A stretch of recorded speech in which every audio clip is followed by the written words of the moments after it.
Hey, how are you? Tonight's a very weird night for me because, here on the West Coast, let's see, what time is it now? God, it's only 5 to 6. Home alone. We'll call it New Year's Eve dinner, and it's lemon celery chicken with leftovers from last night. I'll show you the dish in a minute. The problem is I can't drink tonight because I'm on Newsmax TV in 3 hours. After the ball drops, they're asking me to predict what's coming in 24. Can you imagine that? Hit the like button, do me a favor. So I'm alone, I can't drink. You know what my drink is tonight? Here's my drink tonight. Some water. What are you gonna do? I don't have to drink every minute, right? I'd like to open a bottle, I have a great bottle of red wine, but I'm not gonna drink it. By the time the show is over tonight, 9 o'clock, I'm on at 9:10. It won't be over till 9:30 Pacific. I'm not gonna drink. I'll be up all night.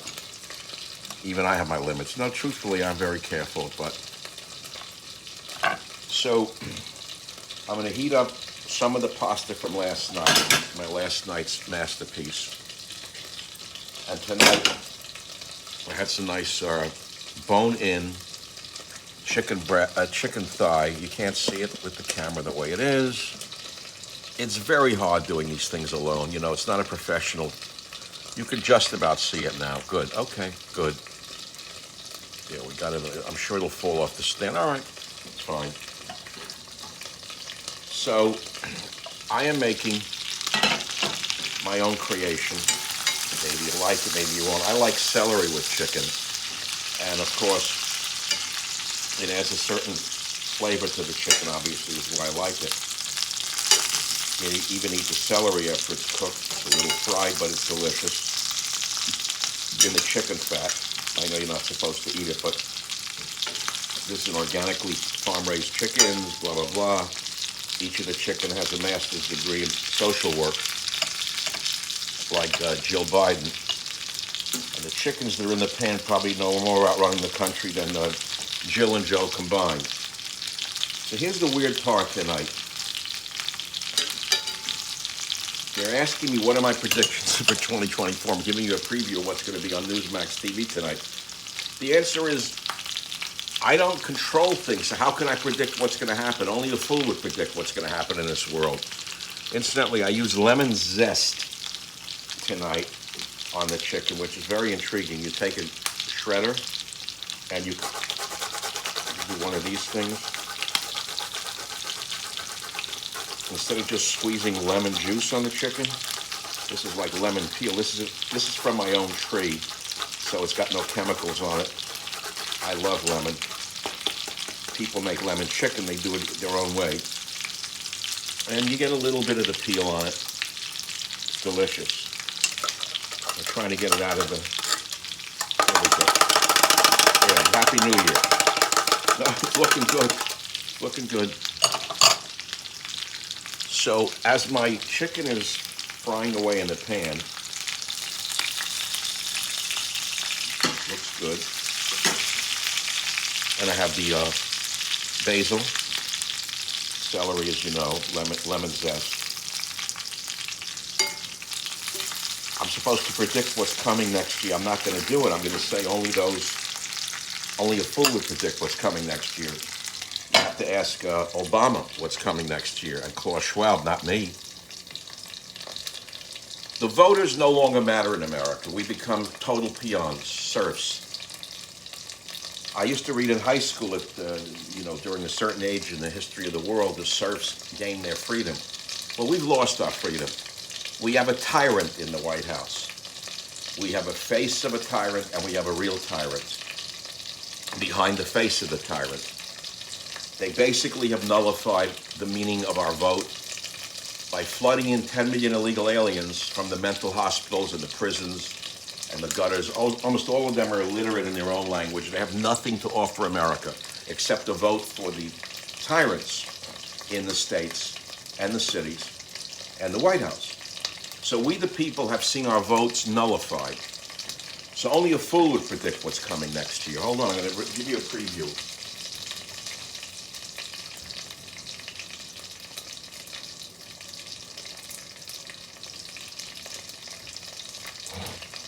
Actually, hold on a minute. I got something better for you.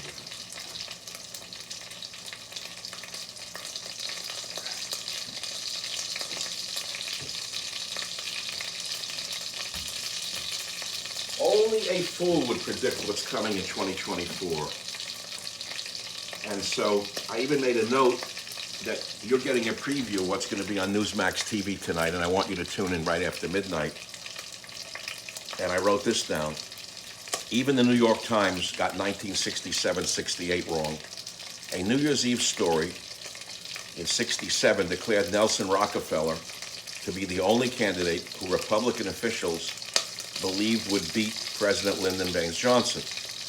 But LBJ, because of the war, was so unpopular that he dropped out of the race, while Rockefeller stalled in his campaign and launched a late and failed campaign, and then Richard Nixon took office in 69. So even the New York Times got it wrong then, when they were far less biased than they are today. But you want to know about predictions? I'll read you what I wrote in my great book called A Savage Republic. This book should be good right through the election. It's been said that those who have knowledge don't predict. Predicting the future is very complicated based upon so many diverse outcomes. Those who have the power to shape the future can better predict the future than I wrote. However, I recently asked my followers on social media, what are your predictions about the world and the United States? I also asked it today on Twitter and Facebook and Instagram. And in my book I wrote, here are some of the things that listeners had sent me. Will NATO consider Russia weak enough to put boots on the ground? We still don't know. Or will they force the clown, Zelensky, to sue for peace before the world goes up in smoke? Will Biden be replaced? A lot of talk about that. I wrote this a while ago. I wrote this before Manchin said he might run. Will Joe Manchin or Gavin Newsom run for president? I'd say there's a high percentile Gavin will be the Democrat nominee, one way or the other. That's why he just said he's going to grant health care to illegal aliens from around the world. I don't understand this. I don't know what happened to my country. How could a governor say, come to us from anywhere in the world, we'll give you free medical care? I went to get my prescription filled today. It was $854. $854 so I can pay for the vermin that are coming over the border, you hear? Will there be a U.S. currency crisis resulting in a world digital currency? Will there be a continued push to draw us into war with Russia? Will Taiwan be attacked? Will there be food shortages? Will Iran go nuclear? Will there be another pandemic? Will there be more revelations about UFOs? Will eating turkeys be outlawed? And will be forced to eat insects next Thanksgiving? Will Biden outlaw Thanksgiving? Well, will Kamala bring word salad to the next Thanksgiving dinner? Will Joe Biden tomorrow wish us a happy 4th of July on New Year's Day? Will Jesus come back to earth to save mankind and be arrested by the Democrats for causing an insurrection because he stood on a BLM mural painted on the road? Can anyone really predict what might happen in this nation and the world by the end of this year? With a totally corrupted government and a complicit media, Wolf Blitzer, virtually anything is possible. It's all in here. You don't hear anyone talking about the minority crime wave, the death of free speech, destroyed borders, perverse attacks on our school children by the devils, raging foreign war, the coming coup, the soft civil war. It's all in here. Confessions of an ordinary man who's seen a lot of ordinary things and to put two and two together. Let me get this out of the way. My lemon zest is finished. So what's happening in the pan right now is a little challenging because I was talking. Obviously your chicken's cooking. It doesn't really matter to me. I don't eat the skin much anyway, but it looks so good I may take a bite. I use the skin almost as like aluminum foil on it. This is all farm-raised chicken. The skin looks so good. I'm going to have a piece. That is so delicious looking. Wow. You see, even when you talk too much and the items get overcooked, I like crispy everything anyway. cleaning up. So I'm going to have my omega fatty acids from the chicken skin, which is very nutritious, by the way. Especially with a pasture-raised animal. That is quite good. You know what nutrients are in here? A lot. The lipids collect nutrients. We throw out all the lipids and we're left with denatured food. This is quite good. It's a gourmet feast in Georgia. It's actually nice.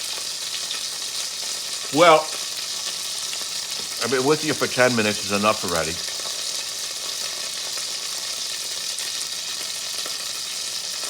Now, I'm going to do a side dish of leftovers for last night, because this was a masterpiece after my food poisoning. You can see it was a nice, spicy meat dish. I can hardly wait. I've been eating this all day long. Do something unusual. I'm in the mood to, since I'm not going to drink tonight. I hear the sizzling, which I like hearing. Do something odd. I'm going to fry the spaghetti in the chicken fat. I said, what, are you crazy? Yeah, I'm crazy. In other words, this chicken is such a healthy chicken that the fat's healthy.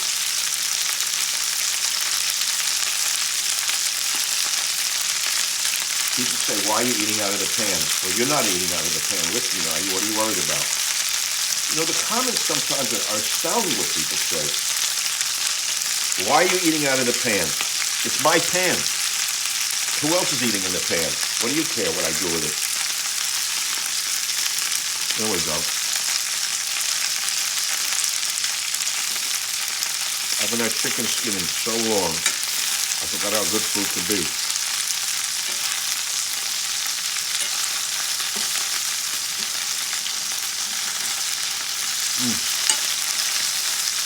Okay, well, we've had our fun tonight. I can't resist my own cooking. I love leftover spaghetti. You know, the years I spent in Fiji collecting plants back in the late 60s, 70s, I met a lot of Australians, New Zealanders, and a very popular dish amongst those folks was cold spaghetti the next morning. Would you believe it? Yeah. Different strokes for different folks. Well, that's it. If you're watching this, you can tune in Newsmax TV tonight, where I will kind of say the same thing I just said on my YouTube show, but I have things to embellish it with. After this, I have to, get dressed for TV. I'm not going to go on TV like this. But this is my cooking outfit tonight. And I don't know anyone who's not depressed about America and the world right now under this Stronzola. This front man for, who is it, Obama? Everyone says Obama. It could be. He was the devil incarnate. Remember, I wrote some books around his time. Government Zero. I mean, there were a lot of great books I wrote at the time that were bestsellers. And what good did it do? Well, we had Trump for a while. He tried his best. He did some good. He did a lot of good. But look what they did to crucify him, because he tried to give the people a voice. Do you think that even Democrats want 10 million illegal aliens in this country? You actually think, if you stopped and talked to a Democrat off the record, you think they want to pay for their upkeep? These illiterate leeches who are coming over the border? No, they're not like my grandfather. No, they're not like your grandfather. No, they're not like your grandmother. No, they're not like your ancestors. They're coming here to leech off the system, which means to make us, the taxpayer, take care of them. And I'm sick of it. Not all immigrants are alike. You see the hordes coming over? You're telling me there's a hidden Einstein, Tchaikovsky, Niels Bohr amongst them? Most of them cannot read or write Spanish. They can speak a sort of primitive Spanish language. They are illiterate, most of them. They are the refuse of their societies. Their own society doesn't want them. That's why they threw them out of their countries. You see them coming in from Africa? I'm sure some of them are nice people inside. But what are they going to give to this society? Tell me. Tell me what they're going to give us that we can't do without. It's a terrible time in America because we've lost our vote. We think that there's going to be a presidential election. Even if there is, you think it's going to matter? Tell me how. Tell me how it's going to matter. People are very depressed right now. I don't know anyone who can think and is conscious who is not totally depressed about the state of affairs in this country because of this tyrant in the White House. And the people around them are even worse than he is. So, yeah, Happy New Year. My hat's off to all of you. I'll go get like a little thing I bought, a Happy New Year thing. I couldn't even find a pointy hat for the TV show. I figured I'd get like a pointy kid's hat. No, they don't even sell them anymore. I don't even know where they went. Anyway, folks, that's it for the night. I'll see you later on TV. And I have great guests coming up on the podcast this week. Incredible interviews. I'm starting off with an interview Tuesday with Jeff Rovin, the great novelist, friend of mine, who wrote all of Tom Clancy novels. And Jeff and I are going to do our annual What's Coming This Year, what happened, what we think is coming this year, with two ordinarily brilliant guys. Say ordinarily brilliant guys. I mean, we're brilliant in an ordinary way. We're not on a level of, let's say, Einstein. I'll speak for myself. We're ordinarily brilliant guys, very well read, very knowledgeable, very creative, and we're going to talk about the year to come. I got Colonel McGregor on next week. I got a lot of other people. Oh, my friend Robert Davi, the actor, is in a new movie. I saw him last night in a Netflix show called The Engineer. It was like a grade B movie from Israel about terrorism, and he plays a guy who's a senator whose son or daughter was killed by them in a bus blow up. Does a good job. I love Robert's work. I'll have him on. I'm looking forward to the year. I'm looking forward to talking to some smart people. It's what keeps me going, is intelligence, dialogue, until they make that illegal. Then we'll have to go underground like Dostoevsky. If, God forbid, this tyrant or one of his minions wins again, it'll be Notes from Underground in the United States of the Soviet Union. Have a nice day, schmuck. You gave it to... I didn't vote for him, did you? All you do-gooders, you did it, not me.